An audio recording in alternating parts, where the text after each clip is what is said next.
My parents wouldn't spend $95,000 to save my daughter's life, but dropped $250,000 on my brother's extravagant wedding. Years later, they showed up and I shut the door in their faces. The night my daughter was dying, her tiny heart failing, my own parents looked me in the eye, amidst their opulent party, and chose a wedding budget over her life. That's a moment you don't just forget. It changes you forever. I burst through the double doors of my parents' mansion, the evening air clinging to my rain-soaked hair. The chandelier light hit me, blinding me for a second as I stumbled into their marble foyer. All around me, champagne glasses clinked, classical music floated in the air, and well-dressed guests buzzed with conversation. My mom, Monica, spotted me first. Her smile froze on her face, then tightened into a grimace as she peeled herself away from a cluster of friends. She glided towards me, all pearls and navy silk. "Vanessa, not now, we have guests," she hissed, her perfectly manicured hand gripping my elbow like a vice. "Blake's engagement party is not the time for whatever this is." Then my dad, Gerald, was there, his jaw clenched beneath his silver beard. "Let's take this somewhere private," he muttered, steering me towards his study, his eyes darting nervously at the curious onlookers. The heavy oak door closed behind us with a solid, echoing thud. I stood there, trembling, water dripping from my coat onto their polished floor. Mom's eyes tracked every single drop, as if I was personally desecrating a museum. "Zoe collapsed at school today," I managed, my voice breaking. "They rushed her to Portland Memorial." Dad shifted his weight. "Is she all right?" "No," I choked out. The word just hung there, heavy. "She has a congenital heart defect. The doctor said without surgery in the next 48 hours, she could—" My throat simply closed, unable to utter the unthinkable. Mom's hand fluttered to her chest. "Oh dear.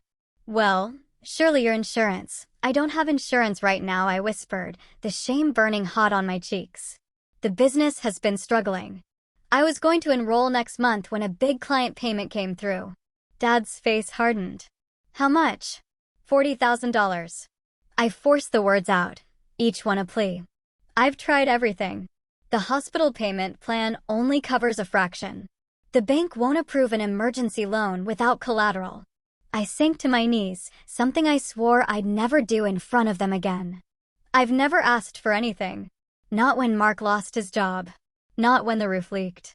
Not when I needed startup funds." My hands shook as I reached for Mom's perfectly pressed slacks. "Please, help me save her. She's your granddaughter." Dad's eyes darted towards Mom. I saw the silent conversation pass between them, a familiar dance I'd witnessed my entire life, but never been allowed to join. Mom sighed, her shoulders dropping slightly, almost reluctantly. "We simply can't, Vanessa. Blake's wedding is in 3 months. We've already committed to covering the costs." "What costs could possibly—" "Always trying to steal my spotlight, sis." Blake's voice cut through the room, chillingly casual, as he leaned against the doorframe, a champagne flute dangling from his fingers. His fiancée, Lauren, hovered behind him, her diamond ring catching the light. "Not now, Blake," I started, but Dad cut me off. "We've already put down $250,000 for the venue, catering, and honeymoon package," he explained, as if discussing a perfectly reasonable business investment. "Non-refundable deposits." My mind flashed back to the hospital room I'd just left an hour ago. Zoe's small body, swallowed by white sheets. The oxygen mask fogging with each labored breath. The crayon drawing clutched in her hand, stick figures labeled Mommy, Daddy, me, Grandma, and Grandpa. Dr. Levine's compassionate but firm deadline: "We need payment confirmation by tomorrow afternoon to schedule the surgery." I stared at them, these strangers wearing my parents' faces. Dad checked his watch. Through the door, laughter drifted from the party. "Maybe you should have planned better," Mom whispered, adjusting her bracelet, a family heirloom she'd always promised would be mine someday. "There are consequences to poor financial decisions, Vanessa." I rose slowly, something hardening inside me with each passing second. The desperation that had carried me here transformed into something colder, sharper. "My daughter might die, and you're worried about a party?" My voice didn't even sound like my own anymore. Blake snorted, swirling his champagne. Always so dramatic. Get better insurance next time. Some of us have actual plans for our future. My hands trembled, but I reached for Mom's wrist. I unfastened the sapphire bracelet, the one Grandma gave her, the one she dangled as a reward for my good behavior throughout childhood. Take this back, I said, placing it in her palm and closing her fingers around it. I'll find another way. Dad cleared his throat. Vanessa, be reasonable. I straightened my spine, shoulders back, chin lifted. I've never seen more clearly in my life. Walking through the crowd of whispering guests, I felt their eyes on my back. Someone murmured, "Poor Gerald and Monica, that must be the troubled daughter." Another replied, "Such a shame, bringing drama to Blake's special night." The night air hit my face as I stepped outside, but I didn't feel the cold anymore. My phone buzzed with a text from Mark. Any luck? I looked back at the glowing windows of my parents' mansion. 6-year-old Zoe's voice echoed in my mind. Grandma and Grandpa have the biggest house ever. Do they love us big too? I typed my response, no, but we'll save her anyway. And I knew right then that I would never knock on that door again. Family, I paced our kitchen at midnight, the landline receiver pressed against my ear, my voice hoarse from hours of pleading. The digital clock's red numbers mocked me, 46 hours until Dr. Levine's deadline. Please, I whispered to the loan officer. My daughter's life depends on this surgery. I'm sorry, Mrs. Winters. Without collateral or a better credit score, the line clicked dead. Another rejection. I slumped against the refrigerator where Zoe's crayon drawings hung by alphabet magnets. Her latest creation showed stick figures holding hands beneath a yellow sun.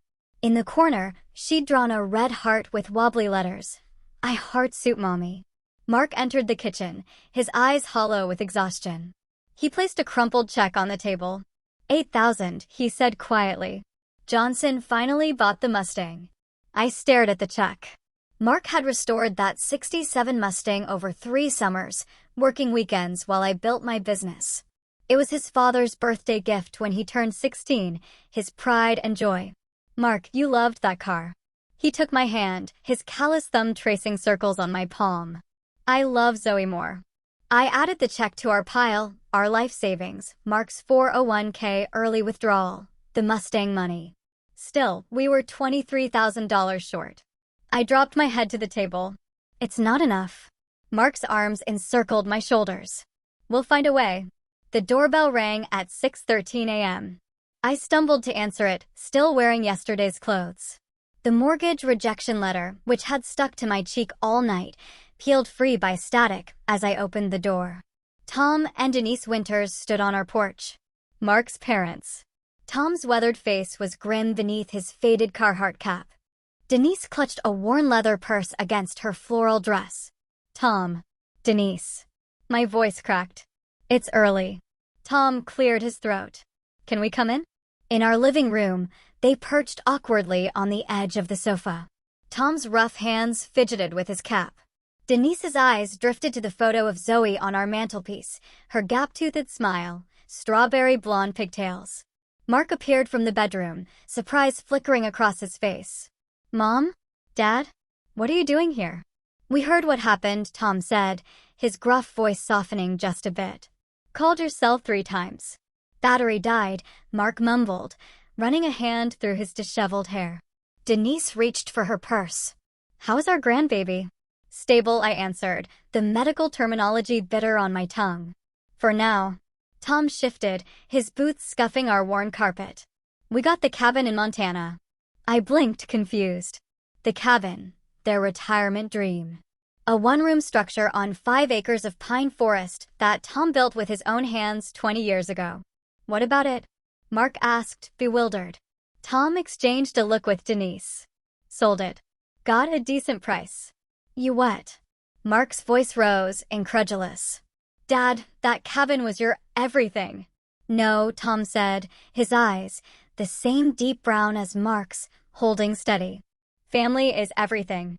Denise opened her purse, removed an envelope, and placed it on our coffee table. $38,000. The room blurred as tears filled my eyes. I stared at the envelope, unable to move. Mark knelt beside his mother. "We can't take this." "You can and you will," Denise said firmly. "This is what family does." The hospital waiting room smelled of antiseptic and burnt coffee. I clutched Zoe's stuffed rabbit, its fur worn thin from years of nighttime cuddles. The surgery began 3 hours ago. Mark's hands trembled as he signed the last of the financial forms. The hospital administrator nodded, satisfied with our cobbled-together payment. $8,000 from us. $38,000 from Tom and Denise. All gathered in less than 48 hours after my parents flat-out refused. Tom and Denise sat across from us, a thermos of homemade soup between them. They'd barely spoken since arriving, just settled in for the long wait with quiet, rock-solid determination. Hour 10 passed. Then 12. 14. When Dr. Levine finally emerged, surgical cap still on, my heart stopped. His tired eyes crinkled. "She's going to make it." My phone buzzed a week later. A text from Blake. "Mom wants to know if Zoe survived. Also, you're causing drama at my engagement dinner." I stared at the screen. Another text arrived. "Dad told the Hamiltons you were too irresponsible to afford proper insurance." My voicemail icon flashed. Gerald's voice filled my ear. "Your actions reflect poorly on this family's reputation." I deleted it without listening to the rest. The mail arrived that afternoon. A thick, cream envelope with golden embossing. Blake and Lauren's wedding invitation, addressed only to Vanessa. No mention of Zoe. No mention of Mark. In Zoe's hospital room, Tom sat beside her bed, teaching her to cast an imaginary fishing line. Her four-bruised arm followed his movements. "When you're better," he promised, "we'll take you to real water." Zoe giggled. "Can I catch a shark?" "Start with trout," Tom winked. "Work your way up." Denise bustled in with another container of homemade stew. She'd brought a different meal every single day, filling our refrigerator with labeled containers of comfort food. Mark entered behind her, arms full of grocery bags. He'd been handling childcare, household duties, and supporting my clients while I kept hospital vigil. I watched them, this circle of love around my daughter. No designer clothes or country club memberships. Just steadfast presence when it mattered most. The truth settled in my chest, heavy and undeniable. Blood doesn't make family. Love does. Between Zoe's treatments, I sketched new designs at her bedside. My employees dropped by with meals and updates on projects they'd covered in my absence. Clients sent flowers. Neighbors organized meal trains. Mark's coworkers donated vacation days so he could stay home longer. This small community wrapped around us like a protective shield. I recorded each kindness in Zoe's journal, proof that goodness existed far beyond the gilded walls of my parents' mansion. As Zoe slept, I made a promise to myself. I would never be vulnerable like this again. Not financially. Not emotionally. And when I rose from these ashes, I'd remember who was there to fan the flames of hope and who left us to burn. Ashes. The desk lamp cast a halo around my sketches as midnight crept toward one. My eyes burned.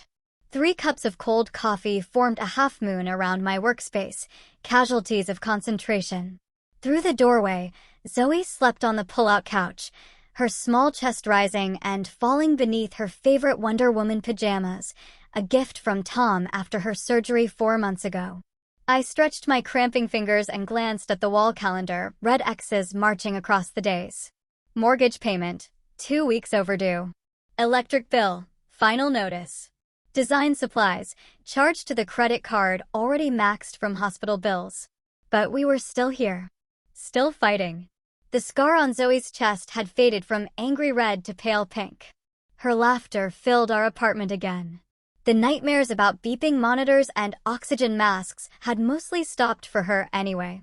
On the drafting table, my designs for the Westbrook Hotel's pitch swam before my tired eyes. Local boutique chain, 7 locations, complete interior redesign. Budget, $1.8 million. Competition, 3 established firms with impressive portfolios and actual offices, not kitchen tables doubling as workspaces. My phone buzzed. Mark's text read, "Don't stay up all night. They'd be crazy not to pick you." I almost believed him. "You look like you need this more than me," Denise said, pressing a travel mug of coffee into my hands the next morning. She and Tom had arrived at dawn, ready for grandparent duty, while I prepared for the biggest pitch of my career. Tom was already on the floor with Zoe, helping her build a fort from couch cushions. His arthritis must have been screaming, but he'd never say a word. "What if I blow this?" I whispered to Denise, my voice catching. Her weathered hands framed my face. "Then you'll find another opportunity. But you won't blow it." She straightened my blazer collar. "You remind me of the dogwood outside our first house." Storm knocked it sideways, but it grew back stronger. Different angle, but even more beautiful. Tom looked up from the fort. "Knock, I'm dead, kiddo." Zoe raced over, wrapping herself around my legs. "Make pretty buildings, Mommy." I dropped to one knee, holding her small shoulders. "I'll be back before dinner." "Grandpa's making his famous sketty," she said with solemn importance. I kissed her forehead, breathed in her little girl scent of strawberry shampoo and Play-Doh, and stood to face the day. The Westbrook Hotel's conference room intimidated with its wall of windows overlooking downtown Portland. 5 executives in tailored suits examined my modest portfolio while I set up my presentation. My hands trembled slightly as I arranged material samples on the gleaming table. "Ms. Winters," the CEO began, his tone cool, "your firm is considerably smaller than the others we're considering." He glanced at my proposal. "In fact, I'm not seeing evidence of a firm at all. Just you." The room chilled. By 10 degrees. I forced myself to meet his eyes. "Currently, yes. But that's about to change." A skeptical silence settled over the room. I took a deep breath and began. "Hotels aren't just places to sleep," I said, unveiling my concept boards. "They're where people shelter during life's biggest moments, the first night of honeymoons, family reunions, business triumphs, sometimes even grief." The marketing director's phone vibrated. She glanced at it, dismissed the notification. I continued, despite the sinking feeling in my stomach. The difference between a forgettable stay and a memorable one isn't thread count or lobby size. It's whether a space feels like it was created for humans or for photographs. I revealed my designs room by room, spaces with secret reading nooks, family suites with thoughtful touches for kids, business rooms with adjustable lighting that combats time zone fatigue. The financial officer checked his watch. Time for my final play. I pulled out photos of Tom and Denise's cabin before and after my redesign. Last year, my in-laws sold their cabin to help pay for my daughter's heart surgery after my parents refused to help. When my daughter recovered, I redesigned their new place as thanks. The room stilled. Even the financial officer looked up. I didn't just replace what they lost. I built what they deserved, a space that honors who they are. I gestured to the details, the custom fishing rod storage, the kitchen island sized for Denise's pie making, the window seat perfectly angled for Tom's birdwatching. That's what I do. I create spaces that remember the humans who inhabit them. The CEO leaned forward. "Why do you deserve this contract, Miss Winters?" The question hung in the air. I thought of Zoe in her hospital bed. Of Tom with cushion forts. Of Mark selling his vintage Mustang without hesitation. "Because I've learned what matters," I answered simply. "And it's not what most people think." The notification chimed while I was washing dinner dishes 3 days later. Mark stopped mid-sentence, watching my face as I checked my phone. "Westbrook Hotels is pleased to inform you. Accepted your proposal. Contract delivery tomorrow. $1.8 million initial phase." The phone slipped from my fingers. Mark caught it, read the screen, and let out a whoop that brought Zoe running from her bedroom. He lifted me off my feet, spinning me in circles while I sobbed and laughed simultaneously. Zoe danced around us, caught in our jubilation without understanding its source. "We did it," I breathed into Mark's shoulder. "We actually did it." 6 months later, I stood in the doorway of my actual office. Not a corner of the living room. Not a borrowed desk in someone else's building. Winter's Design Studio, etched in frosted glass on the door. Behind me, 3 designers worked at their stations. The Seattle expansion opened next month. For more hires pending. My phone buzzed with a text from Blake. "Heard about your success. Mom and Dad talking about reaching out. Thought you should know." I deleted it without responding. A package sat on my desk. Inside was a framed photo. Denise, Mark, Zoe, and me on the porch of their new cabin, twice the size of the one they sacrificed. My first major purchase after the Westbrook contract. Another text arrived, Dad asking about family investment opportunity. FYI. I smiled, thinking of the magazine interview I gave yesterday. The journalist seemed particularly interested in how I built my business without family support. The phone assistant rang, my assistant letting me know the Seattle contractor was on line 1. Take a message, I told her. I'm heading home early for my daughter's birthday party. I gathered my things, looking once more at the photo on my desk. Tom and Denise would be waiting at our house, helping Mark with decorations. Zoe's school friends would arrive at 4. Her real grandparents, as she called them, had planned a treasure hunt in the backyard. Later, when cake had been eaten and presents opened, Mark found me on the porch steps. Everything okay? He asked, settling beside me. I looked at our home, filled with laughter and light. At the people who showed up when it mattered most. We built this together, I told him, taking his hand. All of us. My phone buzzed against the marble countertop of my kitchen. A notification from LinkedIn. I swiped it open, then froze. There it was, my face staring back at me from the digital cover of Entrepreneur magazine. The headline read, Rising from the Ashes. How Tragedy Sparked a Design Revolution. The knot in my stomach tightened, then released. 3 years of work, blood, and tears captured in a single glossy image. Mark came up behind me, his hands warm on my shoulders. It's real, he whispered. It's real, I echoed, my voice catching. I scrolled down to the pull quote they'd highlighted in bold.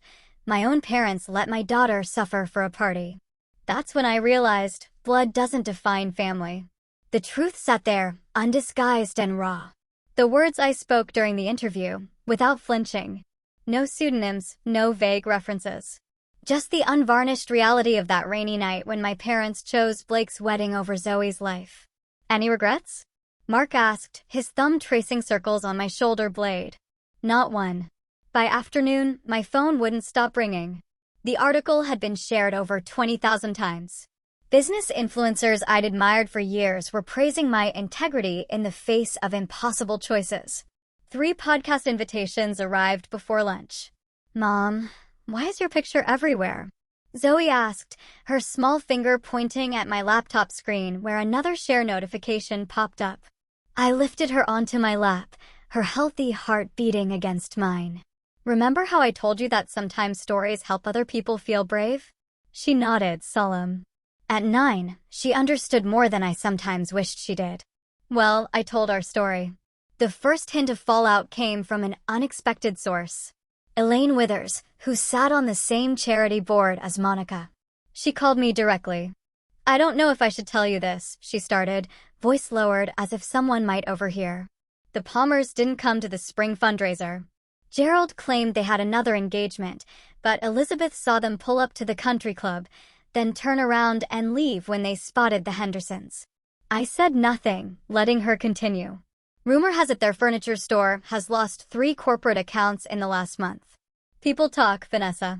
And after that article, I thanked her for the call, keeping my voice neutral. But after hanging up, I didn't feel the rush of satisfaction I'd imagined.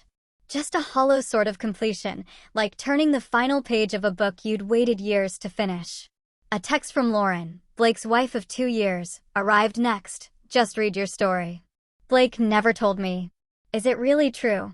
2 days later, while reviewing blueprints for our Denver expansion, my assistant interrupted with news from Mark's cousin who worked at Blake's firm.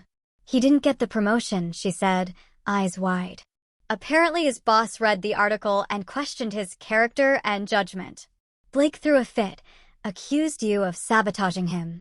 I looked around my growing office, the team of 16 designers working at their stations, the wall of awards for our healthcare facility designs, the framed mission statement about creating spaces that heal.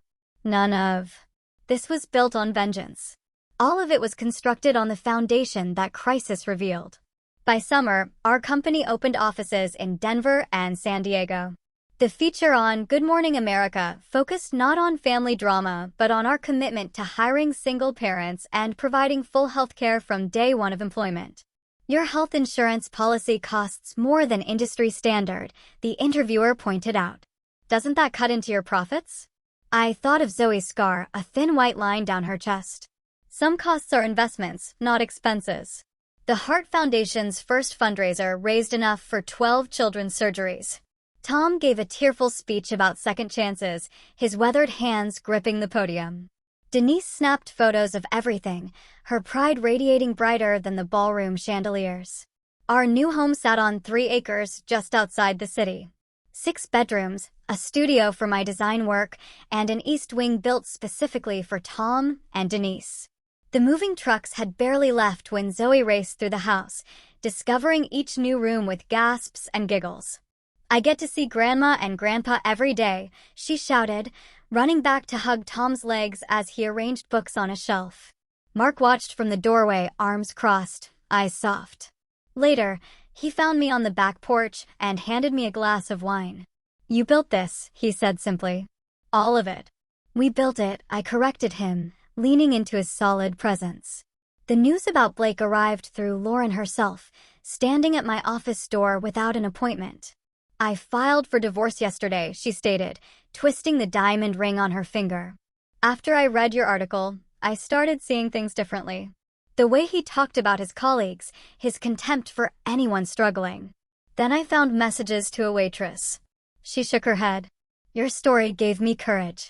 A month later, a business newsletter reported that Palmer Furnishings had filed for bankruptcy protection. The next day, a realtor friend sent a picture of my parents' mansion with its marble foyer and crystal chandelier. The asking price nowhere near its value. Foreclosure, the subject line read. I deleted the email without opening it. The voicemails started in October. First from Monica, her voice tight and controlled despite the circumstances. Then from Gerald, less composed with each message. I listened to each one once, then erased them, watching the notifications disappear one by one. Until the last one, left at 11:47 p.m. on a Tuesday. Vanessa, please, Gerald's voice cracked. We have nowhere else to turn. I played it twice. The man who checked his watch while I begged for my daughter's life, now begging for my attention. I set the phone down and walked to the window, watching the autumn leaves spiral to the ground. My finger hovered over the callback button. The reckoning sunlight sliced through the floor-to-ceiling windows of my office, casting long shadows across Italian marble. I adjusted the black leather briefcase on my desk, centering it perfectly between the crystal paperweight and my Mont Blanc pen. The weight of what was inside didn't match its sleek exterior. Miss Winters, my assistant's voice broke through the intercom. Your parents have arrived. Send them in. My voice sounded steadier than I felt. The double doors opened, and I barely recognized the 2 people who entered. Dad's silver hair had thinned, his shoulders stooped beneath his discount department store blazer. Mom clutched her knockoff handbag, her once-perfect makeup applied with a shaky hand. Their eyes darted around my office, taking in the minimalist furniture, the views of downtown Portland, the undeniable evidence of everything they weren't anymore. Thank you for seeing us, Vanessa. Dad attempted his boardroom voice, but it cracked around the edges. You've done quite well for yourself. Mom nodded too quickly. The magazine feature was lovely. I gestured to the chairs across from my desk. They sat in unison, the choreography of the desperate. Dad cleared his throat, leaning forward with hands clasped, the same posture he used when negotiating with suppliers. Families should stick together during difficult times. We're in trouble, sweetheart. Mom's voice wavered. The bank is foreclosing on the house. We owe almost $500,000. The economy hasn't been kind to traditional furniture stores. Dad's eyes fixed on a point just past my shoulder. Online retailers have changed everything. Your success is remarkable, Mom added, forcing brightness into her tone. We always knew you had potential. The rehearsed compliment hung between us, thin and fragile. If you had just explained how serious Zoe's condition was, Dad said, his voice dropping to a conspiratorial whisper, we might have understood better. It happened so fast, and with Blake's engagement that night, my gaze shifted to the framed photographs on my desk. One of Zoe in her hospital bed, small fingers clutching the stuffed rabbit Tom gave her. the heart monitor tracker still visible on her tiny wrist. Another frame held Tom and Denise at Zoe's kindergarten graduation, their weathered faces beaming. Beyond them stood 3 crystal awards from the Children's Heart Foundation I established last year. 3 years, 2 months, and 14 days, I said. They exchanged glances. That's how long it's been since the night of Blake's engagement party. Dad shifted in his seat. Vanessa, it was raining. I came to you soaking wet. My shoes squeaked on your marble floor. My voice remained calm, factual. Mom, you said, we simply can't, Vanessa. Blake's wedding is in 3 months. Her face paled. I don't think those were my exact, Dad. You explained that you'd already spent $250,000 on Blake's wedding, non-refundable deposits. His jaw tightened. Now that's not. I reached for my phone, tapping the screen before setting it on the desk. Gerald's voice filled the room. Vanessa, your irresponsible financial decisions aren't our problem. Blake manages his money properly. Perhaps you should take notes instead of asking for handouts. It reflects poorly on this family's reputation. The recording ended. Silence stretched between us, thick and suffocating. Did you ever once visit Zoe in the hospital? I asked. Mom's eyes dropped to her lap. Dad's throat worked soundlessly. Mark's parents sold their cabin, their retirement dream, to help save their granddaughter. Tom sat in that waiting room for 14 hours straight. Denise learned to change Zoe's bandages and monitor her medication. They showed up. I stood, my palms flat against the cool surface of my desk. Do you know what Zoe asked me after she recovered? Why don't Grandma and Grandpa love me like Grandma Denise and Grandpa Tom? Mom's mascara smeared as tears tracked down her cheeks. With steady hands, I slid the briefcase across the desk toward them. Take it, I said, and leave. From this moment on, I'm no longer your daughter. Dad's fingers trembled as he unlatched the case. Inside, neatly stacked bills filled every corner. $40,000, I told them. Exactly what you need. Not a penny more. Vanessa, Mom started. This isn't forgiveness, I cut her off. It's freedom. Mine. They stood slowly, Dad clutching the suitcase like a life preserver. Their reflections distorted in the polished marble as they walked to the door, shoulders bent with the weight of their shame. When the doors closed behind them, I remained standing until the sun dipped below the skyline, painting my office in amber and shadow. My fingers brushed across Zoe's photo, then Tom and Denise's. For years, I had carried the weight of their rejection like stones in my pockets, dragging me under. Not anymore. It's finally over, I whispered to the empty room. And for the first time since that rainy night, I felt the truth of those words in my bones. Not a weight lifted, a chain broke. Inheritance, I watched Tom flip burgers on the grill, his weathered hands guiding Zoe's smaller ones on the spatula. She squealed with delight as flames leaped up when the patty turned. That's it, kiddo. You've got the touch, he said, ruffling her hair. The late afternoon sun spilled across our backyard, casting long shadows over the picnic table where Denise and Mark arranged plates, napkins, and condiments with easy familiarity. Their laughter carried across the lawn, a soundtrack I once thought belonged only in movies about other people's lives. Mom, Grandpa says I'm the best burger flipper in 3 states. Zoe called out, her voice strong and clear, no trace of the fragile whisper that haunted hospital corridors 2 years ago. Only 3? I called back, reaching for the lemonade pitcher. I'd say at least 5. Mark caught my eye across the yard and winks. The smile lines around his eyes deepened, telling a story of weathered storms and unexpected sunshine. The garden gate swung open as the neighbors arrived with a homemade apple pie. Our small gathering swelled with voices and movement, chosen family expanding in concentric circles of warmth. Later, while Tom served ice cream, Zoe tugged at my sleeve. She thrust a paper into my hands, crayon colors bright against the white background. I made us, she announced. 5 figures stood hand in hand beneath a yellow sun. Mark, me, Zoe in the middle, Tom and Denise flanking us. Each face bore a wide rainbow smile. It's beautiful, sweetheart. My finger traced the drawing. Zoe's brow furrowed.